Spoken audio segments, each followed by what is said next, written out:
Qual o seu objetivo de vida? Essa pergunta eu a faço com um teor um pouco mais filosófico e espiritualista. Porque muitas das vezes, quando nós perguntamos isso para a maioria esmagadora das pessoas, as respostas são basicamente as mesmas. Eu quero passar em uma faculdade, eu quero adquirir um carro, casa, apartamento, eu quero casar, eu quero ter filhos, eu quero ter uma vida independente. Basicamente isso. Bem material, dinheiro e relacionamento. Mas como é que o ser humano consegue viver na Terra sem ter um objetivo de vida como um ideal superior? Ou sem ter um ideal superior como objetivo de vida? As pessoas realmente acham que estão aqui na Terra apenas para usufruir de tudo que existe aqui, sem dar nada em troca? A divindade não erra. E a divindade criou um mecanismo, vamos dizer, de recompensa muito producente. E como é? É simples. Você ganhou a chance de viver aqui. Você tem um corpo, você tem uma família, você tem ambiente propício para sobreviver. Você está aqui. Você já é devedor da divindade. E como é que eu pago a divindade? Simples. Você paga a divindade doando coisas ao próximo. E quando eu falo doando coisas, entenda-se coisas materiais e imateriais. Porque nem tudo é material. Nem todas as pessoas precisam de doações materiais. Você realmente acha que um bilionário precisa, por exemplo, de alguma doação material sua? Não. Mas ele precisa de alguma coisa? Sem sombra de dúvidas. E às vezes as coisas mais insignificantes para nós no dia a dia pode ser extremamente significante para outras pessoas. Por exemplo, existem pessoas que se sentem tão invisíveis, que se sentem tão largadas, que às vezes um abraço pode ter um peso de conquistar um apartamento para você. Às vezes aquela mesma felicidade que você teria quando você conquista o seu apartamento, essa pessoa que recebeu um abraço também terá. E nessa balança divina é assim que funciona. Quanto mais você doa, mais você é credor da divindade e mais a divindade te dá. Até porque Deus é dono de tudo. Então ele não limita nada. Quanto mais você é credor dele, mais ele te dá. E quanto mais ele te dá, mais você é devedor dele. E quanto mais você é devedor dele, mais você tem que doar. E quanto mais você doa, mais você recebe. É um cálculo simples. Quanto mais você doa, mais felicidade você tem. Mas será que só fazendo uma pesquisa básica por aí, será que é assim que estamos vivendo? A maioria das pessoas estão querendo colher rios, mais rios, em lavouras que nunca verteu uma gota de suor digno. Eu não derramei uma gota de suor para plantar nada, mas eu quero colher tudo de bom que existe, porque o de ruim eu não quero, mesmo que eu tenha plantado mal. As pessoas plantam mal a vida inteira, mas exigem a colheita do bem. Estranho, não é? A pessoa realmente acha-se no direito de herdar tudo sem nada contribuir. E existem pessoas um pouquinho piores. Existem pessoas que exigem tudo, mas fazem inúmeras outras pessoas chorar. Convenhamos que você, que eu ou que qualquer outro chore o quanto quiser, mas que não faça ninguém chorar. Porque se soubéssemos o tamanho do débito que a maioria de nós estamos contraindo, nós mudaríamos nossa conduta para ontem. Então, reflitam sobre essa pergunta. Qual o seu objetivo de vida? Você tem um objetivo apenas material ou tem algum objetivo de ordem superior? Desde os primórdios da humanidade, o principal objetivo do homem foi conquistar a comunhão com a divindade. Tanto assim é que mesmo antes de Cristo, inúmeros filósofos divagavam sobre esses assuntos. De onde viemos, para onde vamos, o que estamos fazendo aqui. Perguntas básicas que todo ser humano minimamente coerente deveria se fazer, e não só fazer uma vez esquecer, mas deveria se fazer e aprofundar nesse tema. De onde eu vim, para onde eu vou e o que eu estou fazendo aqui. Aprofundando nesse tema, você vai, atualmente, depois de tantos enviados, você vai encontrar uma quantidade absurda de informações que tentam responder a essa pergunta. O próprio Cristo já respondeu essa pergunta. O que viemos fazer aqui? Buscar a nossa reconexão com Deus. Tudo que existe no planeta é uma mera ferramenta. Inclusive as outras pessoas são ferramentas. As outras pessoas com relação a mim são ferramentas e eu com relação às outras pessoas sou ferramentas. Mas quando eu digo isso, algumas pessoas arregalam os olhos. Nossa, que absurdo, chamando pessoas de ferramenta. Sim, só que como nós somos tão desrespeitosos, estamos tão acostumados a tratar a ferramenta como lixo, aí quando falo que uma pessoa é ferramenta, ligamos a pessoa a lixo. Não.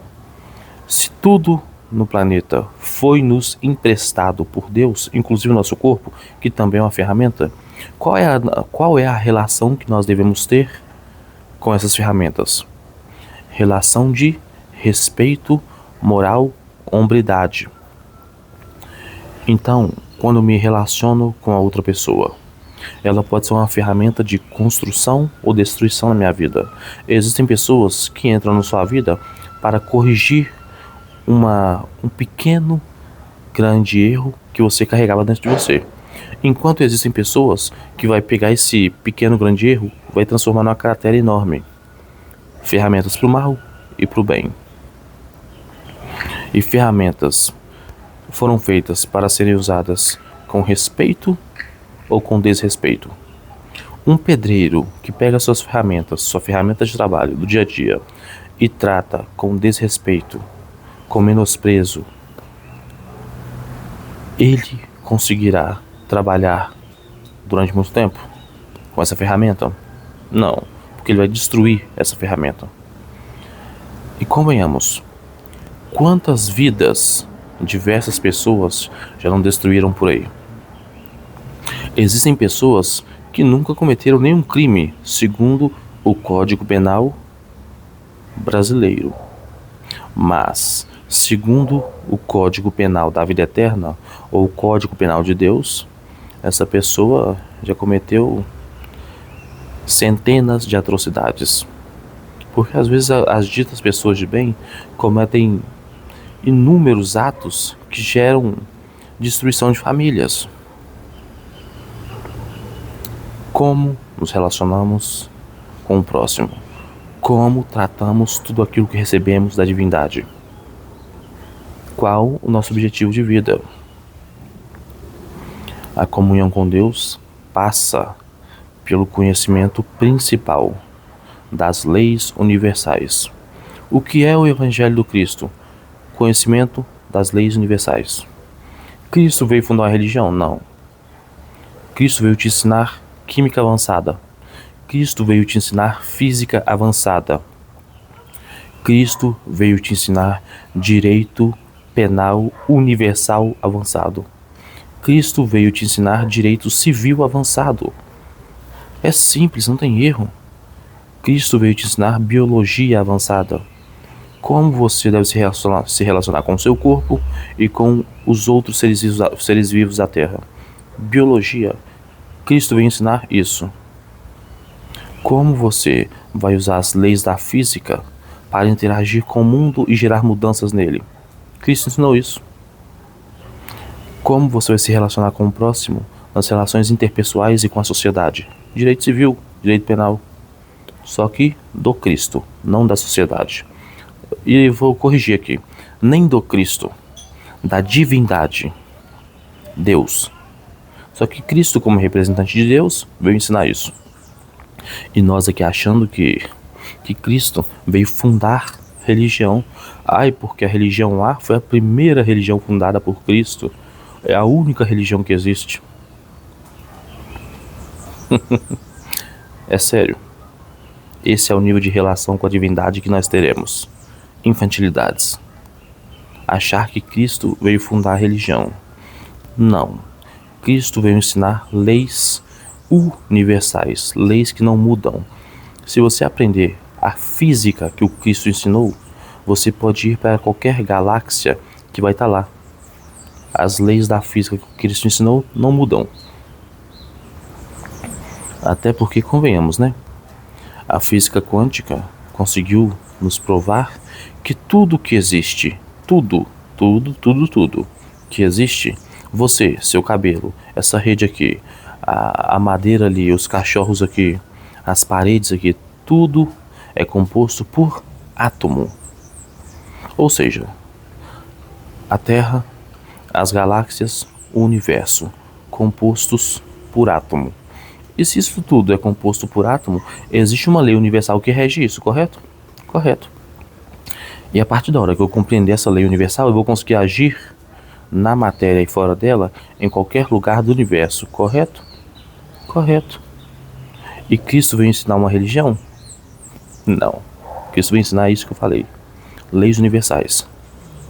O ápice da biologia, química, física. O ápice do direito civil, do direito penal. O ápice da moralidade e espiritualidade. Nada de religião. Então, comece a pensar se o seu objetivo de vida deve ser apenas conquistar coisas materiais para deixar aqui. Cara, nossa expectativa de vida gira em média de 80 anos. A população gasta 60 anos trabalhando para se aposentar, para depois pensar em fazer alguma coisa. Cara, mais de 3/3 da vida, ou melhor, 3/4 da vida gastos para conquistar, para depois pensar em descansar e pensar viajar. Você viu 80 anos para conquistar coisas materiais que invariavelmente ficarão aqui? Seu corpo vai ficar aqui? Então eu só acho que essa pergunta, qual o seu objetivo de vida, deveria ser um pouco mais ambiciosa. A resposta para essa pergunta deveria ser um pouco mais ambiciosa do que casa, carro, apartamento e relacionamento. Entender o que é buscar a comunhão com Deus, entender o que é o reino de Deus, seria muito melhor. Eu quero ir para o céu. O céu não existe. Pelo menos não esse céu aí que as religiões pregaram ao longo dos séculos. Eu tenho medo de ir para o inferno. Inferno não existe. Pelo menos não o inferno como eles falaram por aí. O que é o céu? O que é o reino de Deus? O reino de Deus é obra divina no coração do homem. Tudo que existe é vibração. Se você vibra nas mais altas vibrações, você estará no céu em qualquer lugar. E qualquer lugar, qualquer ambiente que você adentrar, você vai modificar. Agora, se você está em baixas vibrações, a gente pode te colocar só nos centros budistas, que você vai conseguir arrumar briga lá dentro. Te colocar em ambientes com Cristos, que você vai tentar arrumar brigas com Cristos. Compreende? Então, não sejamos pequenos nos nossos objetivos, porque convenhamos, almejar apenas casa, carro, apartamento e relacionamento, fama e poder, é muito pequeno. Isso aí é como se fosse menos que uma esmola na quantidade de direitos que temos junto com a divindade. A divindade nos oferece tanta oportunidade, mas tanta oportunidade, e nós estamos literalmente vasculhando no lixo. Nós temos um banquete enorme oferecido pela divindade, mas preferimos ir na lixeira vasculhar o que existe lá, esquecendo do banquete da divindade. Então, se você tem como objetivo de vida casa, carro, apartamento, poder, influência e relacionamento, cuidado, está muito raso. A comunhão com a divindade deve ser o objetivo de vida de todo ser humano aqui. E casa, carro, apartamento, relacionamento, apenas ferramentas para auxílio. As pessoas são ferramentas para se ajudarem a terem comunhão com Deus mutuamente. Simples assim. Agora, se vocês, ou se a gente trata, é acostumada a depredar banheiros públicos, é acostumada a tratar os locais públicos como lixo, aí realmente quando a gente fala em pessoas como ferramentas, aí a gente já pega toda essa carga de desrespeito e joga ali. Mas quando Cristo olha para uma pessoa e vê ela como uma ferramenta, é outro nível. Ela olhou para Pedro e viu uma ferramenta de pescar almas para o trabalho, para a seara do Cristo. Quando Jesus viu Maria Madalena, ele não viu a cortesã que a maioria de nós com a mente deturpada veríamos. Ele viu uma ferramenta de renovação e de demonstração que qualquer um, por mais fundo que seja o buraco em que ele esteja, pode sair e trabalhar na seara do Cristo. É assim que Cristo viu o ser humano, como ferramentas para a construção do reino de Deus. E nós, quando vemos o ser humano, tentamos usar o politicamente correto. O ser humano é ferramenta. Mas você trata ele pior do que lixo. Não é? Homens achando que mulheres são simplesmente pedaços de carne para suprir sua luxúria e sexualidade. Mulheres achando que homens são também pedaços de carne para suprir luxúria e vaidade. E por aí vai. Então reflitam. Qual é seu objetivo de vida? Que a paz do Senhor seja conosco, hoje e sempre.